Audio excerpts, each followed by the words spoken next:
इन दिनों गर्चे दक्कन में है बड़ी कदरे सुखन। कौन जाए ज़ौक़ पर दिल्ली की गलियां छोड़कर। ये दिल्ली की गलियां हैं, इनमें एक ऐसी कशिश है, यही का होकर रह जाता है। सदियों से, पीढ़ियों से यही तो होता आया है और आज भी यही हो रहा है। शायद इसीलिए तो 2020 में दिल्ली की आबादी करीब 2 करोड़ हो गई है और ये बढ़ती ही जा रही है। यहाँ आबादी का घनत्व देश में सबसे ज्यादा है। इसमें से 1 करोड़ 37 लाख तो सिर्फ वोटर हैं, जो आने वाली 8 फरवरी को अपने लिए नई सरकार चुनेंगे और इस चुनाव पर पूरे देश की नजरें टिकी हुई हैं। तो इस बार राजधानी का सियासी मिजाज कैसा है, दिल्ली के दिल में क्या है, ये जानने के लिए कनॉट प्लेस से बेहतर जगह आखिर क्या हो सकती है।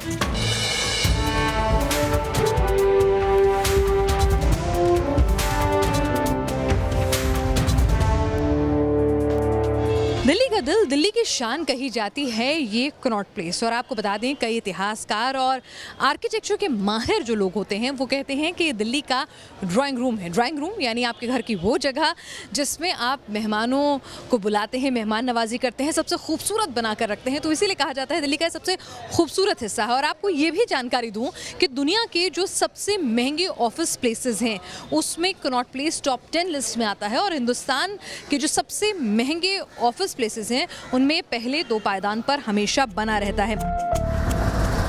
मेरी दिल्ली के सफर में हमारे साथ 2 इतिहासकार डॉक्टर पीके जैन और फिरोज अहमद बख्त मौजूद हैं, जिन्हें दिल्ली के इतिहास और यहाँ की राजनीति की गहरी समझ है। कनॉट प्लेस का आर्किटेक्चर यानी वास्तुशिल्प अपने आप में अनूठा है। यहाँ की गलियारों में घूमते हुए हमारे मन में सवाल उठा कि आखिर यहाँ चारों तरफ गोल और सफेद खंबे एक कतार में क्यों खड़े हैं, आखिर इसके पीछे क्या परिकल्पना है। यहाँ के खंबे जो हम लोगों ने देखे हैं, ये इसकी खासियत है। नीचे ये चौड़े हैं और नीचे चौड़े से धीरे धीरे ये ऊपर चले जाते हैं, लेकिन बिल्कुल बारीक नहीं होते। यही खासियत हमारी इस, क्योंकि जो लुटियंस था जिन्होंने इसको बनाया था, जो इसके मेन आर्किटेक्ट थे जो कहा जाता है, उन्होंने ही राष्ट्रपति भवन और संसद भवन और आसपास के इलाकों को डिज़ाइन किया। तो हर जगह ये खंबे आपको नज़र आते हैं, ये ख्याल रखिएगा। ये जो खंबे हैं वो इनकी बहुत बड़ी खासियत हैं जो हर चीज़ में नज़र आती है। दूसरी खासियत है इसका गोल होना। उस समय लाल रंग की सारी चीज़ें बन रही थीं, लेकिन इसको सफ़ेद रंग का बनाया गया था। वो इसलिए कि जब उसकी सूरज की रोशनी, आज भी अगर आप इसको कभी देखें, कितना खुला माहौल यहाँ पर जो नज़र आता है, वो इसको एक जैसे कमल का फूल, एक नाल के रूप में हम इसको देखते हैं, एक घोड़े के नाल के रूप में हम इसको देखते हैं कि एक बिल्कुल एक अर्धचंद्राकार के रूप में इसको बनाया गया है। कनॉट प्लेस का ऐतिहासिक बाजार 90 साल से भी ज्यादा पुराना है और आजादी से पहले जब रॉबर्ट रसेल जो ने कनॉट प्लेस को डिजाइन किया था, तो इस बाजार की खूबसूरती बढ़ाने के लिए पूरे नक्शे को 3 गोलों में बांटा गया था, जिसे इनर, मिडिल और आउटर सर्कल का नाम दिया गया, जिसमें अंदर और मिडिल वाले सर्कल पर पार्क और दुकानें बनाई गई। वहीं आउटर सर्कल पर गाड़ियों के आने जाने के लिए रास्ता बनाया गया। सीपी के आउटर सर्कल से निकलने वाले 10 रास्ते इसे दिल्ली के अलग अलग इलाकों से जोड़ते हैं। कनॉट प्लेस के निर्माण का काम साल 1929 में शुरू किया गया था और इस मार्केट को बनाने में 4 साल लगे थे। 1933 में जब ये बनकर पूरा हुआ तो इसका नाम ब्रिटिश फैमिली के ड्यूक ऑफ कनॉट के नाम पर कनॉट प्लेस रख दिया गया। कनॉट प्लेस में पूरे दिल्ली एनसीआर ही नहीं बल्कि देश के दूसरे हिस्सों से भी लोग घूमने फिरने के लिए और शॉपिंग करने के लिए आते हैं। कनॉट प्लेस के बीचों बीच लहराता विशाल तिरंगा सबको राष्ट्रभक्ति का संदेश देता है। कनॉट प्लेस के सेंट्रल पार्क में शान से लहरा रहे देश के सबसे ऊंचे तिरंगे की यहाँ सेंट्रल पार्क में लगने की कहानी भी कम दिलचस्प नहीं है। आपको बता दें, सेंट्रल पार्क में देश का सबसे बड़ा तिरंगा जो है लहरा रहा है। ये 90 फीट चौड़ा, 60 फीट लंबा और 207 फीट ऊंचे खंबे पर जो है ये झंडा लहरा रहा है। 3 चौकीदार इसकी रखवाली करते हैं अलग अलग शिफ्ट में और एक बार में इसकी मरम्मत धुलाई का खर्चा जो है वो 10,000 रुपए तक पहुंच जाता है। सर्दी का मौसम होने के बावजूद इन दिनों दिल्ली में सियासी तापमान चढ़ा हुआ है। विधानसभा चुनाव को लेकर रणभूमि सजी हुई है और इस चुनावी घमासान में नई दिल्ली का इलाका खास अहमियत रखता है, क्योंकि यहाँ से खुद सीएम अरविंद केजरीवाल आम आदमी पार्टी के उम्मीदवार हैं। हम मौजूद हैं कनॉट प्लेस में, जो दिल्ली का दिल है, और दिल्ली के अलग अलग हिस्सों से जो है लोग यहाँ आते हैं, तो दिल्ली का सही राजनीतिक मिजाज का टेस्ट जो है यहाँ पर लोगों से मिल सकता है। दिल्ली की सरकार कैसे काम कर रही है? दिल्ली की सरकार, मौजूदा सरकार जो है स्थायी रूप से काम नहीं हुआ है, लेकिन जैसे महिलाओं को फ्री की सेवा हुई है, इसका लाभ हुआ है महिलाओं को। और मतलब जो है, जो स्कूल है, कॉलेज हैं, स्कूलों में जो कमरे चेंज हुए, ना कि शिक्षक चेंज हुए, शिक्षकों की व्यवस्था ठीक नहीं हुई है। बस में केजरीवाल जी ने महिलाओं को फ्री कर दिया है, वो कैसा लगा उनका सीन? वो तो हम कभी गए नहीं, हम मेट्रो में करेंगे तब लगेगा हाँ मेट्रो भी फ्री हुई है। अच्छा, मेट्रो में चाहते हैं? हाँ। आपको मौजूदा गवर्नमेंट का काम कैसा लगा? बिल्कुल ही बेकार लगा। इन्होंने हमारा टैक्स हम पे ही घुमा के हम पे ही मारा और हमें दिखा दिया कि हम फ्री कर रहे हैं, हमें दिखा दिया, और जनता को भड़काया जा रहा है इसमें। और कोई भी सुरक्षित नहीं है, ना बस में ना रोड पे। किससे तुलना करेंगे दिल्ली का? दिल्ली हार्ट है, पूरे देश के लोग रहते हैं, पूरे देश को एक मैसेज जाना चाहिए। एक एग्जाम्पल कहीं है वर्ल्ड में कि फ्री दे के उस शहर को सबसे खूबसूरत बना गया हो? सिंगापुर, मलेशिया, इंडोनेशिया, जो ये कह रहे हैं लंदन बनाएंगे, किस आधार पे बनाएंगे? आप ये बता दीजिए ना, एक एग्जाम्पल सेट करके बता दीजिए। फ्री करने से या पानी फ्री करने कुछ होने वाली नहीं है, क्योंकि दिल्ली के अंदर में इतनी बेरोजगारी हो गई, जैसे 5 साल के अंदर में एक भी वैकेंसी नहीं निकला है। जितना भी फ्लाईओवर दिल्ली में है कांग्रेस का दिया हुआ, जितना भी बस है कांग्रेस का दिया हुआ, मेट्रो कांग्रेस का दिया हुआ। एक काम बता दीजिए जो ये निकम्मा सरकार दोनों में से कोई किया हो। हम आपको दिल्ली की चुनावी राजनीति के कुछ और रंग दिखाएं, लेकिन पहले हम आपको दिल्ली के इतिहास के पन्नों में लेकर चलते हैं। देश के विभाजन के बाद जब दंगों की आग भड़की थी, तो उसकी चपेट में कनॉट प्लेस भी आ गया था और हालात यहाँ तक पहुँच गए थे कि पीएम जवाहरलाल नेहरू गुस्से से भर उठे थे। 1947 में जब देश आज़ाद हुआ, उसके बाद पूरे देश के अंदर दंगे शुरू हो गए, तो यहाँ पर मुसलमानों की बहुत सारी दुकानें थीं। ख़ासतौर से वो जो हैंडबैग का, जूतों की दुकानें जो आज भी यहाँ पर नज़र आती हैं, हमको बेल्ट बना करती थीं, वो बहुत सारी यहाँ पर मुसलमानों की और सिखों की दुकानें थीं। तो हुआ क्या कि यहाँ पर दिल्ली में रहने वाले लोगों ने यहाँ पर लूटमार शुरू कर दी। यहाँ पर लूटमार जब शुरू हुई तो यहाँ पर से वो बैग लेके भागने लगे, कपड़े लेके भागने लगे, बेल्ट, जूते, जो महंगी चीज़ें मिला करती थी उस दौर में, वो लेकर, कॉस्मेटिक्स का इसमें बड़ा सामान था, परफ्यूम्स उस समय के जो इत्र हुआ करते थे, वो बहुत सारी चीज़ें थीं, वो लेकर के वो जब भागने लगे। और जब नेहरू जी को पता लगा तो वो 3 मूर्ति से अपनी गाड़ी में यहाँ पर आए और पुलिस वालों को कहा, तुम इनको भगाते क्यों नहीं हो, तुम कुछ कंट्रोल क्यों नहीं इसके अंदर करते? तो पुलिस वालों ने अपनी असमर्थता जाहिर की, क्योंकि भीड़ बहुत ज़्यादा थी। तो उन्होंने एक क्या करा, पुलिस वाले से एक डंडा हाथ में लिया और खुद दौड़ते हुए उन्होंने दंगाइयों को डंडा दिखा करके यहाँ से भगाना शुरू करा। कनॉट प्लेस को दिल्ली का दिल कहा जाए तो गलत नहीं होगा। तो इस चुनाव में आखिर कौन सी पार्टी दिल्ली के दिल को जीतेगी? बहुत बढ़िया काम कर रहे हैं और दोबारा वोट उन्हीं के लिए, केजरीवाल जी के लिए। ठीक किया वैसे 5 साल के अंदर, पर लोगों की एक्सपेक्टेशन उतनी नहीं रही। मोदी जी को ये भी सोचना चाहिए, अगर देश ने उनको सेकंड चांस दिया तो एक चांस केजरीवाल जी को भी दोबारा दे के देख लेना चाहिए।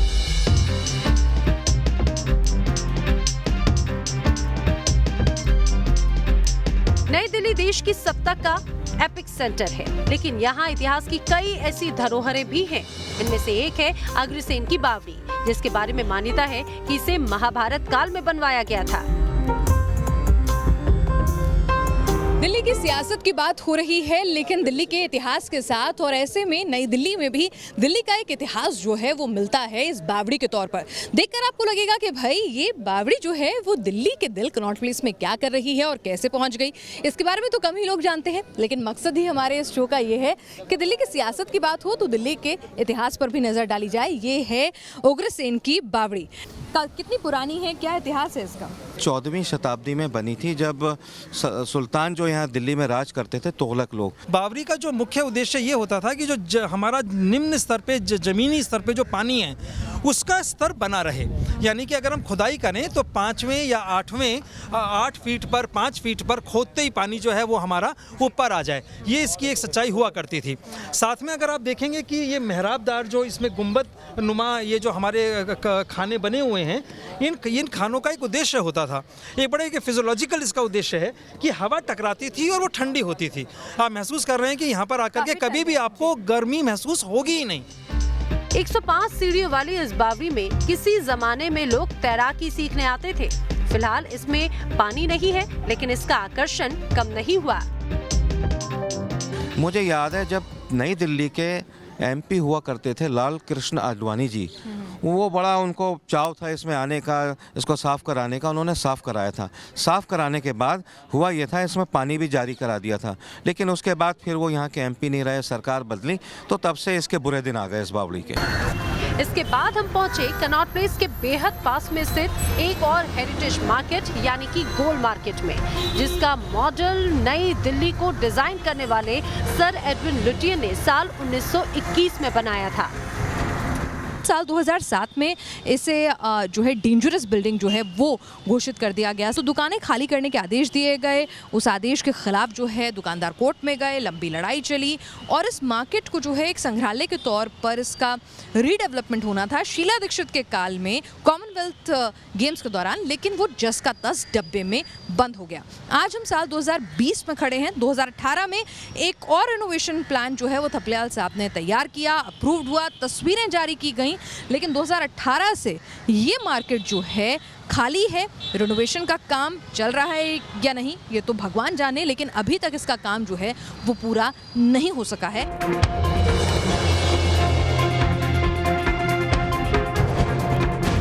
गोल मार्केट के पास ही है वाल्मीकि मंदिर, जिस मंदिर का नाता राष्ट्रपिता महात्मा गांधी से है।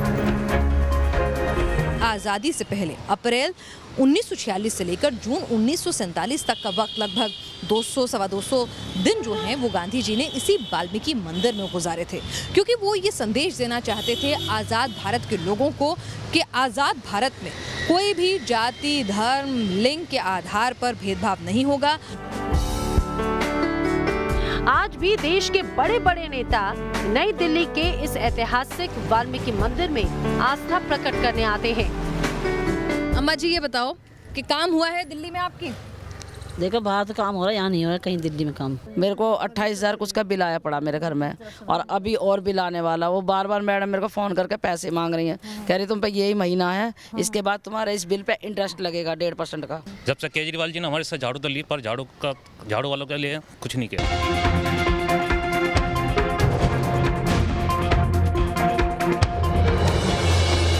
नई दिल्ली में खाने पीने के शौकीन लोगों के लिए बंगाली मार्केट एक फेवरेट डेस्टिनेशन है, लेकिन बंगाली मार्केट में लजीज पकवानों और चाट का लुत्फ लेने वाले बहुत से लोगों को शायद ये मालूम होगा कि बंगाली मार्केट का नाम आखिर कैसे पड़ा। दिल्ली की चाट जो है मूलतः चांदनी चौक पुरानी दिल्ली में शुरुआत में मिला करती थी, लेकिन अंग्रेज जब नई दिल्ली बसा रहे थे और राजधानी जो है वो दिल्ली बन रही थी, यहाँ पर बंगाली मार्केट बनी। इसे बनाया था बंगाली मल लोहिया ने। तो शुरुआत में इसे बंगाली मल मार्केट कहते थे, फिर आगे चलकर नाम जो है बंगाली मार्केट हो गया। तो अंग्रेज जो ऑफिसर्स हुआ करते थे, जिन्हें सर की उपाधि मिली हुई थी, वो यहाँ आसपास के इलाकों में रहा करते थे और चाट का शौक पूरा करने के लिए पुरानी दिल्ली जितना दूर जो है उन्हें ना जाना पड़े, इसीलिए शाम को टमटम पर सवार होकर बंगाली मार्केट आ जाते थे। और आज भी कई सियासतदान आपको यहाँ पर बंगाली मार्केट में चाट का मजा लेते हुए अभी भी दिख जाएंगे। बंगाली मार्केट में गोलगप्पे और टिक्की के साथ सियासत के स्वाद को भी समझने की हमने कोशिश की। आप लोग लॉयर्स हैं, आपसे बेहतर कौन हिसाब किताब ले सकता है? तो ये बताइए, दिल्ली की सरकार का हिसाब किताब मैं आपसे मांगूं तो कैसा काम किया है? So far so good, but see there are some things, जैसे कि ये आपके स्कूल्स हैं, हॉस्पिटल्स हैं, क्लिनिक्स हैं, अवेलेबिलिटी तो हुई है, I agree to that extent, but क्या पूरा इसका सेटिस्फैक्शन है हर जगह है ये नहीं पता, या ये सिर्फ एडवर्टाइजमेंट है। कैनॉट बी जज्ड सिर्फ इस बात से कि वो लोग हॉस्पिटल्स और स्कूल्स हैं। एडमिनिस्ट्रेशन भी एक चीज़ है, प्लस ये लोग क्या एडमिनिस्ट्रेशन वाइज अगर ये सब चीज़ फ्री कर रहे हैं, क्या ये ठीक है या गलत है? Somewhere I think her cheese free करना इज़ नॉट समथिंग जो दिल्ली को चाहिए या पूरे देश को चाहिए। जॉब बढ़ाइए, लोगों के इनकम बढ़ाइए, उसमें हेल्प करिए। फ्री देने के लिए is not Delhi, not educated class. Kejriwal कह रहे हैं उन्हें दूसरा मौका चाहिए, बीजेपी कहती है कि कुछ काम नहीं करा है केजरीवाल ने, और कांग्रेस कह रही है हम शीला दीक्षित जैसी दिल्ली दोबारा ला देंगे। मुझे तो नहीं लगता कि शीला दीक्षित जैसी कोई और हो सकती है। और एक्चुअली यहाँ पे केजरीवाल की सरकार होने के बाद भी जो सेंटर की गवर्नमेंट है उसका काफ़ी इन्फ्लुएंस रहता है, और वो कोई इंडिपेंडेंटली काम नहीं कर पाती। तो बीजेपी का इन्फ्लुएंस तो वैसे भी रहेगा, अगर केजरीवाल की सरकार भी आए तो बीजेपी का इन्फ्लुएंस तो कोई कम नहीं होगा। बंगाली मार्केट को अंग्रेजों ने अपनी सुविधा और शौक के लिए बनाया था, लेकिन आजादी के बाद भी इसकी चमक फीकी नहीं पड़ी। देश के बड़े बड़े सियासतदान दिल्ली के जायके का लुत्फ उठाने के लिए इस मार्केट में खिंचे चले आते हैं। 1930 के अंदर इस बंगाली मार्केट को बनाया गया था। ये किसके लिए बनाया गया था? उस समय के जिनको सर उपाधि दी जाती थी, जो पैसे वाले लोग हुआ करते थे, टमटम के अंदर वो यहाँ पर खाने के लिए आया करते थे। गांधी फैमिली से लेकर के यहाँ पर अटल बिहारी वाजपेयी वो कई मरतबा यहाँ पे आए, और आजकल के जो पॉलिटिशियंस हैं उसमें एक तो आपके तिवारी जी हैं जो बीजेपी के हो सकता है चीफ मिनिस्टर बन जाएं अगर जीत जाएं, साथ ही साथ विजय गोयल, विजय जौली, ये सब लोग यहाँ आते रहते हैं। और इसके अलावा शाही इमाम जो हैं बुखारी साहब, वो भी मतलब यहाँ अपने फैमिली के साथ, दोस्तों के साथ कभी नत्थू स्वीट्स पे आते हैं तो कभी इधर आते हैं बंगाली स्वीट्स पे।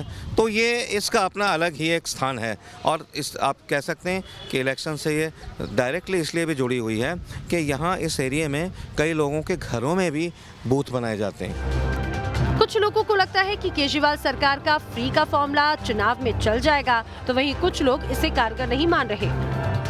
काम काज में तो कोई फ़र्क नहीं आया, एज इट इज़ ही चल रहा है, ज़्यादातर कुछ इतना इम्प्रूवमेंट नहीं है। बाकी जो फैसिलिटीज़ जो आई हैं, जो लोग समझ रहे हैं और देख रहे हैं कि भाई यहाँ लेडीज़ वगैरह के लिए जैसे बसेस वगैरह का रहा केजरीवाल जी के थ्रू, ठीक है नहीं, और भी गवर्नमेंट्स अपने अपने मतलब कुछ चीज़ें होती हैं जो पब्लिक से डायरेक्ट अटैक करती हैं, कुछ चीज़ें होती हैं हिडन होती हैं। ये पब्लिक से जो चीज़ें आई हैं, जैसे बसेस फ्री हुई हैं, तो ये लोगों को लग रहा है कि बसेस हमारे नहीं फ्री हो गई है। जैसे मीटर का हुआ है, एक प्रॉपर मैसेज जा रहा है लोगों जनता के पास, डायरेक्ट काम हुआ है, मतलब लोगों को बेनिफिट हो रहा है, पॉकेट डायरेक्ट पॉकेट में। एक बार फिर से उन्हीं को मौका या चेंज?